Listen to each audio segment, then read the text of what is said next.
Queridos irmãos e irmãs, acabamos de ouvir o Santo Evangelho segundo o apóstolo evangelista São Lucas e hoje é o segundo domingo preparatório do triótipo ao início da grande quaresma, chamado o Domingo do Filho Pródigo.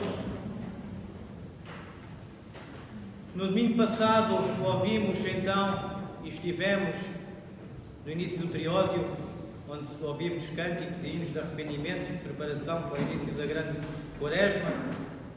Ouvimos falar da parábola então do fariseu e do publicano.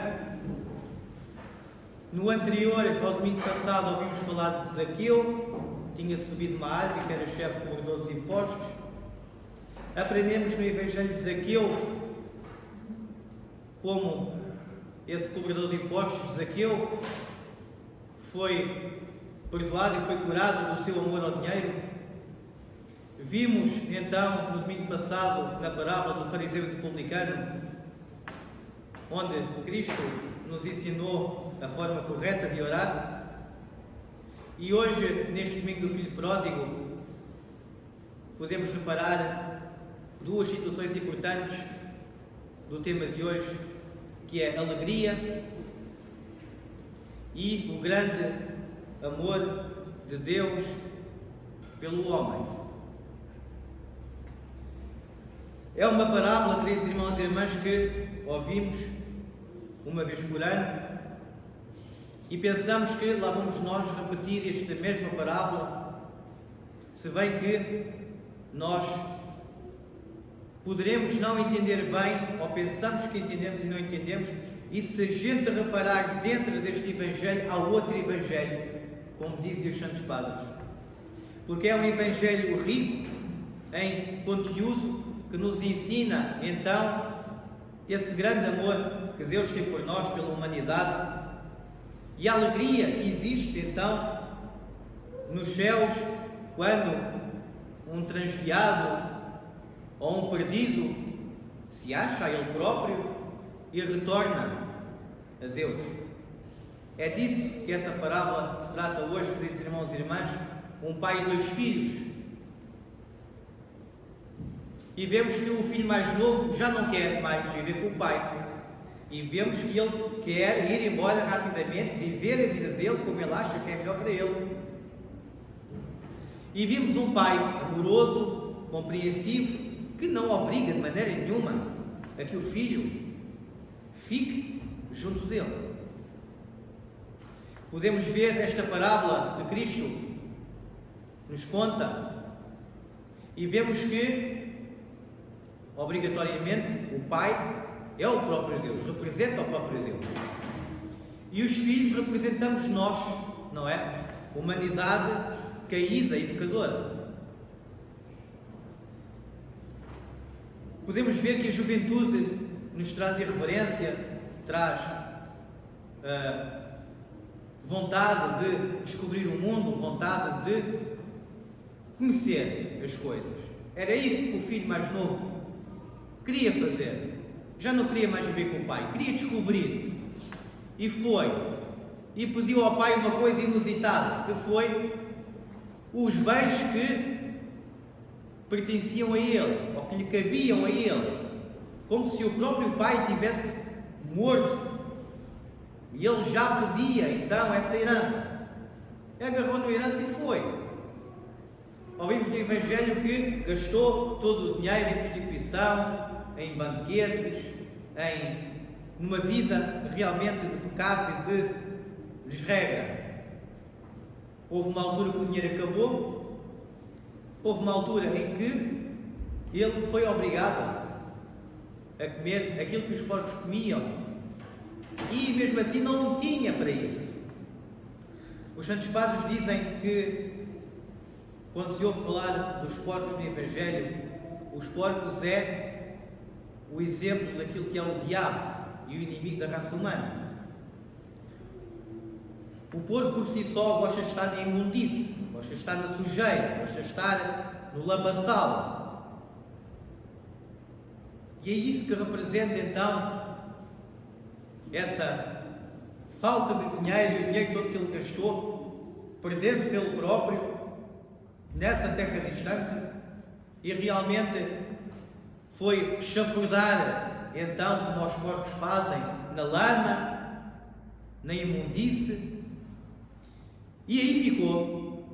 E podemos ver essa imagem da parábola e trazê-la para os nossos dias, e assim são os jovens, queridos irmãos e irmãs, que nascem na igreja e depois partem e abandonam a Santa Igreja. Só que a liberdade que nós temos dada pelo nosso Criador não nos obriga a nos manter no sítio onde a gente não quer. Essa liberdade que usamos muitas vezes de maneira errada torna-se para nós, então, fonte de orgulho, fonte de vaidade. E foi isso que aconteceu com Adão e Eva no paraíso, quando foram expulsos. Tentados pelo inimigo da raça humana, eles desobedeceram a Deus e, por orgulho, eles pensaram que podiam ser eles também conhecedores desses mistérios, em vez de viver na alegria e comunhão com Deus, na imortalidade, na beleza que é, então, viver em comunhão com Deus, porque Ele é que é o fonte da vida. E expulsos, então, do paraíso, tivemos a morte, temos a doença, temos a tristeza, temos aflições, temos depressão, e isso é tudo sintomas do nosso afastamento de Deus. Realmente era isso que o filho mais jovem queria. Pensaria ele então que poderia viver sem Deus? Ele que em casa, junto com o irmão e com os empregados e com os criados, tinha tudo. E nós também tínhamos tudo. Tínhamos a vida eterna, tínhamos alegria verdadeira, felicidade verdadeira, porque a fonte da vida, a fonte da alegria, a fonte do bem-estar, somente está em Deus. Deus é a fonte disso tudo. A alegria que nós sentimos no mundo é uma alegria temporária, uma alegria curta que mais tarde ou mais cedo nos vai levar à depressão, nos vai levar à infelicidade. E assim aconteceu com o filho mais novo, caindo em si, como diz o Evangelho, caiu em si, olhou para si mesmo e viu que tinha errado, viu que estando longe do seu pai, estava na morte, na doença, na pobreza e na tristeza. Assim somos nós, queridos irmãos e irmãs, afastados de Deus. Somos como somos. Somos como somos. Pensamos que somos felizes porque temos bens materiais, e muitos daqueles milionários que têm tudo e não lhes falta nada, mesmo assim não são felizes. São infelizes por dentro. Têm uma riqueza e uma felicidade que é corroída, como diz no Evangelho, que a traça vai e come. Essa verdadeira alegria temos que cultivá-la dentro dos nossos corações, porque, como disse o apóstolo Paulo hoje, o nosso corpo é templo do Espírito Santo. Então temos que cultivar os ensinamentos de Cristo e temos que voltar então à casa do nosso Pai, de onde nós saímos, porque a nossa nacionalidade não é aqui na terra, a nossa nacionalidade é eterna. Estamos aqui 80, 70, 100 anos, o tempo que Deus permitir, para cultivar esse amor, para aprender a amar, para aprender a perdoar, para aprender aquilo tudo que nós abandonamos da casa do nosso Pai, que é o paraíso. E é para isso que estamos hoje aqui todos em oração, queridos irmãos e irmãs, como o filho mais novo, arrependido da vida de pecado que levou, voltou à casa do Pai. E Deus é um Deus de amor, a essência divina é a essência de amor. Deus tem um amor diferente do nosso. O amor de Deus é um amor diferente do nosso amor. O nosso amor é inconstante. Hoje amamos mais, amanhã amamos menos. Amamos mais aquele, amamos menos o outro. Alguns até são indiferentes para nós. E realmente o nosso amor é um amor inconstante. O amor de Deus não. O amor de Deus é um amor de essência. É um amor que realmente se iguala àquilo que é a imagem do sol, que brilha sobre o primeiro justo e o último pecador. Abrange todos os filhos de Deus, maus ou bons, e espera com paciência o retorno e o arrependimento de cada um dos seus filhos. E não deixa de amar mais a um ou menos que o outro, porque um peca mais que um do que o outro. Ama de igual forma. Será que chegamos a esse patamar de amor e de perdão? Ou a nossa vaidade e o nosso orgulho nos impede, com as convenções deste mundo e com os nossos sentimentos, onde ficamos ofendidos e não pensamos que cada pessoa é a imagem e semelhança de Deus? É uma boa tática, queridos irmãos e irmãs, quando olhamos para uma mulher, uma criança e um homem que amamos ou não amamos e vemos à nossa frente a imagem e semelhança de Deus, e perceber que realmente, se pensamos mal, se julgamos, estamos a fazer isso ao próprio Deus.